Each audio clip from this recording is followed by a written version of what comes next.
Mutton चिकनसारखी taste असणारा हा मासा म्हणजे मुशी मासा. याला तुम्ही मोरी किंवा शार्क मासा या नावाने देखील ओळखता. तर आज आपण याच मुशी माशाचे मटण पाहणार आहोत. ही अर्धा किलो मुशी घेतानाच मी साफ करून आणली, कारण इतर माशांपेक्षा हा मासा साफ करणं थोडंसं कठीण असतं, त्यामुळे ही साफ करूनच घ्यायची. आता ही स्वच्छ धुवून यामध्ये घातलंय मी हळद आणि मीठ. हळद आणि मीठ या मुशी माशाला लावून अर्ध्या तासासाठी बाजूला ठेवते.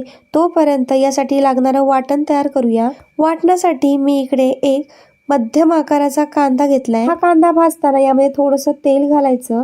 या कांद्याबरोबरच आपण इकडे 4 ते 5 लसूण पाकळ्या घालायच्या. त्याचबरोबर इकडे अर्धा इंच आल्याचे तुकडे असे बारीक कापून यामध्ये घालायचे. हा कांदा 2 ते 3 मिनिटं असा भाजला की याचा कलर बदलतो. त्यावेळी यामध्ये आपल्याला घालायचं आहे अर्धा वाटी ओलं खोबरं. तुम्ही इकडे थोडंसं ओलं खोबरं आणि थोडंसं सुकं खोबरं देखील घेऊ शकता. छान असा सोनेरी कलर या वाटणाला आला की आपलं वाटण तयार झालं. तर आता हे थंड झालं की मिक्सरच्या भांड्यामध्ये घ्यायचं. यामध्ये थोडीशी कोथिंबीर देखील घालायची आणि गरजेनुसार पाणी घालून हे बारीक असं वाटून घ्यायचं. वाटणही आपलं इकडे तयार झालं. आता मुशी मटण तयार करायला घेऊया. तर पॅनमध्ये घातलं मी 1 मोठा चमचा तेल. यामध्ये एक बारीक चिरलेला कांदा घातला. कांदा थोडासा शिजवून घेतला की यामध्ये घालायचा एक छोटासा टोमॅटो आणि 4 ते 5 कढीपत्त्याची पानं. मिनिटभर ही फोडणी अशी परतून घेतली की यामध्ये आपल्याला आपला साठवणुकीचा मसाला घालायचा आहे. मी इकडे घातलाय 2 ते 3 चमचे मालवणी मसाला. मसालाही इकडे या फोडणीमध्ये चांगला एकत्र करून घ्यायचा आणि त्यानंतर घालायचं आहे आपल्याला ही मुशी. तसं तर ही मुशी चिकन आणि मटनपेक्षाही पटकन शिजली जाते. तर आधी ही मुशी आपण या मसाल्यांबरोबर छान अशी परतून घेऊ. आता यानंतर या मुशीवर झाकण ठेवून यामध्ये 1 ग्लास पाणी ओतून घेऊ.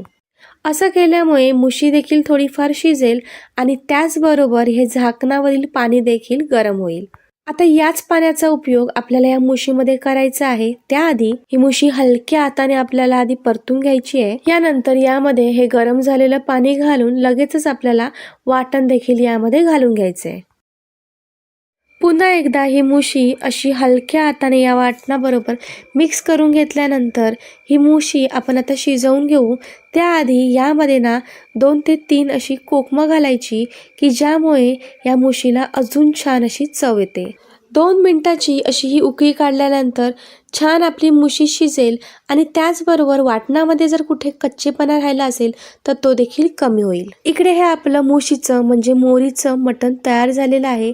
वरून अशी कोथिंबीर घालायची. चवीला म्हणाल तर 1 नंबर लागतं. तर ही रेसिपी नक्की ट्राय करून बघा आणि रेसिपी आवडली तर व्हिडिओला लाईक करा, शेअर करा आणि अजून चॅनलला सबस्क्राईब केलं नसेल तर सबस्क्राईब करा. धन्यवाद.